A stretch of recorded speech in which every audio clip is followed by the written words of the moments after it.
Hey, I'm Gunnar from Generations Below. This is Diving with Legends, and this is Captain Slate.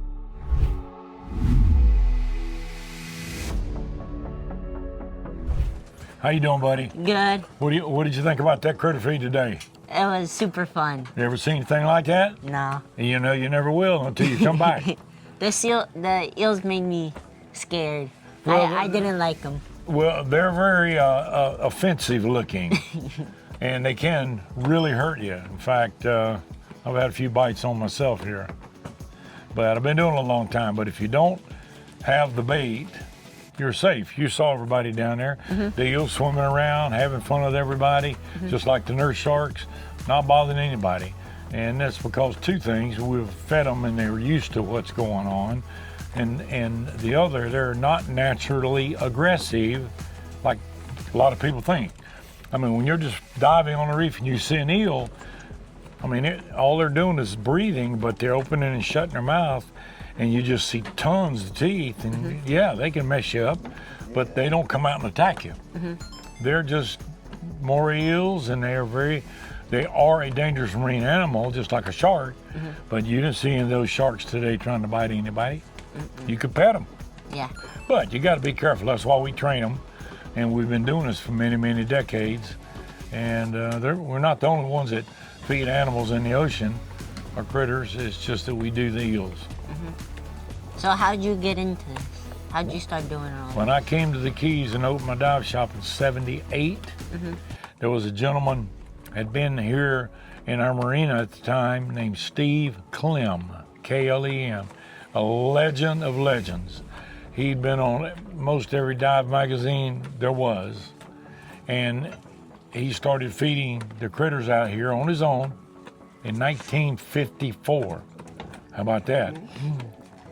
I was a mere child, and so Steve took me under his wing. He was in his late 60s, and he didn't like diving so much in the winter when it was cold. It bothered his arthritis.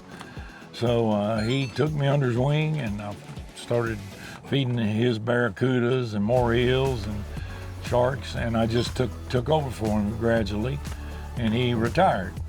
But that's how I did it, and he really got me started on the path, and he saw that I loved the animals, so he wanted me to be his protégée. That's cool. What was your scariest dive? Like oh snap, I don't want to do this no more. I'll tell you, the worst, besides this bite right here, that I've been hurt in the ocean was this man-of-war sting. You believe that? Of jellyfish. They're very bad.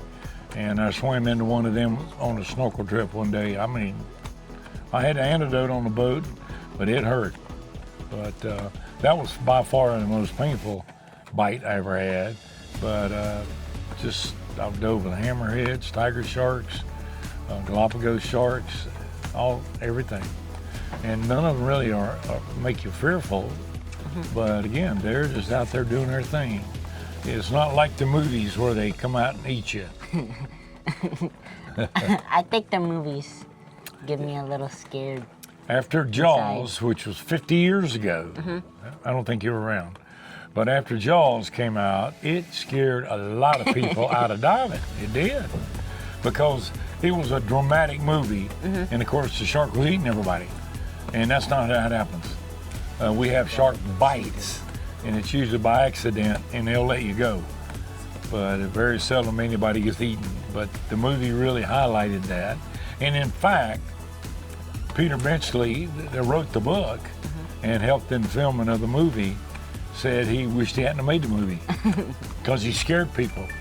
But you know, he made the sharks to be very big bad bandits, and literally it started a campaign in especially Australia, where there are a lot of white sharks that people wanted to catch and kill them. So he hated that. My dad's favorite dive is a Spiegel Grove. 510 feet, 84 feet wide, weighs 6,880 tons. I was the project developer and manager that brought that ship to the Keys. It was an 8-year project because I had to go through a lot of government clearances and things that had never happened before. So I was the lead on that committee and did most of the work to get it down here. And it's artificial reefs are proven to, one, take pressure, meaning diving pressure, off of a natural reef, which we're on right now, meaning people don't kick the coral and damage it that less. The first year that ship was sunk, over 70,000 dives were done on it. Now that's 70,000 dives not done on a fragile reef. So that's good. And artificial reefs are fish havens because fish love places to hide, from the little ones to the big sharks to big Goliath grouper Jewfish. And a ship offers thousands of hiding places. All they can swim in, all below into the engine room. They can live there. There's life on that ship just like a coral reef, except it'll never leave it. They breed and stay on there. They multiply, they hatch their babies, and they stay there. Because that ship is huge. Yeah. It was for a long time, for years, a few years, the largest artificial reef, and then we sunk the Vandenberg, which was only 10 feet longer in Key West, but still a giant ship. And then, of course, we sunk the Oriskany, which was a aircraft carrier vintage Vietnam War, more like a helicopter carrier, 888 feet, and that is the biggest ship. Now, in a month, we're going to sink the biggest ship ever. It's a SS United States. It was a cruise liner, ocean liner. It was built in 1972. It started in 1972. Built in 1950s. And it was the fastest ocean liner ever to cross the ocean, passenger liner. And they said it did 42 knots. It probably did more than that. But it is 950 feet, like 10 feet shorter than an aircraft carrier. And it is going to be sunk. It's already been cleaned. The entire last year has been cleaned, and it's going to be sunk off Panama City. And it's just unbelievable ship. I've been up there to give them advice and help on the cleaning, and because I've been through it when I did the Spiegel Grove. But artificial reefs are great for divers because it's so much to explore. Can you imagine? Your dad likes this ship up here. He still hasn't been in every room in every part of that ship. It takes 100 dives to do that because you got to watch your dive time and your depth. But the same with this ship. It's going to be sunk in 180 feet. The top of it will be at 60 feet. The USS United States, beautiful ship. It's going to be there for another 150 years. When ships sink, they stay there.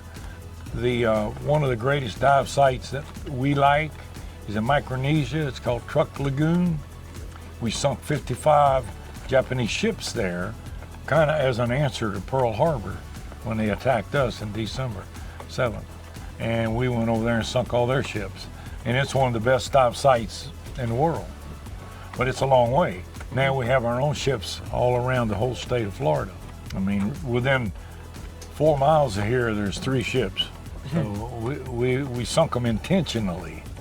Now there's, like I said, Truck Lagoon was done during the war, but a lot of the ships sunk are 25 feet underwater and 280 feet. So that's why we do artificial reefs. The benefit is we figured money-wise that money in the county, let's say you and your dad come down, you spend money to come down and dive. Okay, let's say it's $150 each, $300 to dive.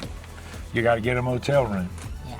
So that's $150, $200 a night. You got to eat in a restaurant. You got to buy fuel.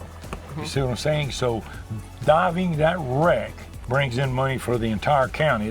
We say every penny spent turns over 4 times, because then when you dive with me, I pay my employees.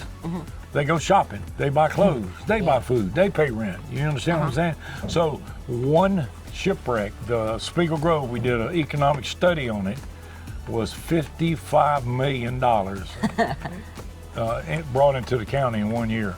And we've sunk 7 ships in the Keys. So yeah, it's big money, but it's so much enjoyment for fishermen and divers. And that is a benefit. If you're not a diver, you can't see these ships. Think about what you just saw in 25 feet of water, the critter feed. If you weren't a diver, you couldn't see it. Well, you can snorkel and see it. But what I mean, you got to get in the water. Yeah. So that's why the Keys is the dive capital of the world. Over 1 million divers and snorkelers come to the Keys a year. And I'm Grandpa Slate. I've been here 48 years. What advice do you have for a first-year diver?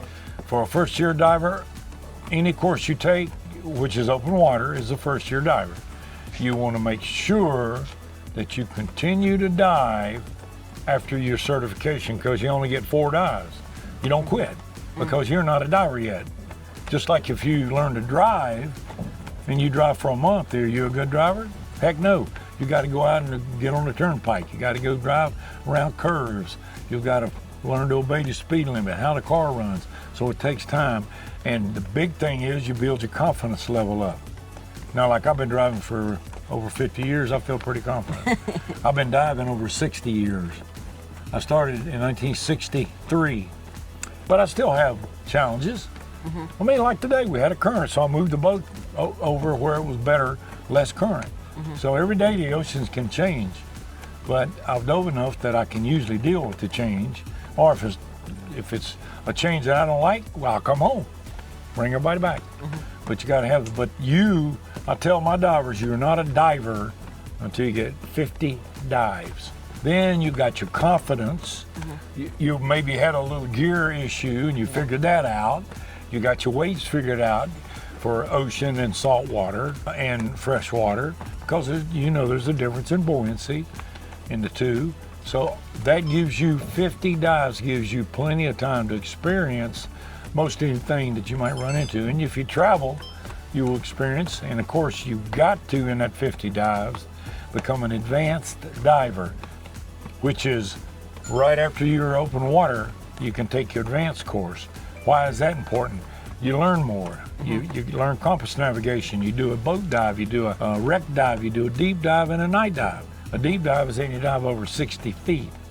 When you're an open water diver, you're only licensed to dive to 60 feet. Why is that?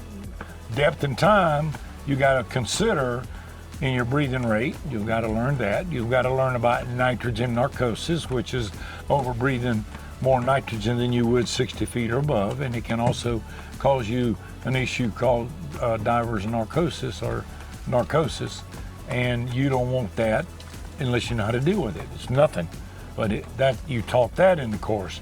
And then you're licensed when you get advanced to dive to 130 feet, and that is the limit of sport divers. You can go deeper, but you got to breathe different gas, more training. So yes, you want to be an advanced diver, because today a lot of traveling is done on liveaboard boats, not just driving to a site. And most liveaboard boats you're out all week on a boat, and they will dive more deeper than 60 feet. So you want to have that experience. You don't want to be limited. So yes, 50 dives, get your advanced as soon as you get your first 4 dives in, within a week or 2 of your diving. Maybe when you get 10 dives, you take advanced course, and you'll get 5 more dives in advanced course. So that's what you want to do, and continue learning. Either make diving your sport, so you stay safe. The books require us to dive at least once a year. Now that's pretty shabby, isn't it? Once a year, how are you going to stay current and confident doing any sport once a year? You're not.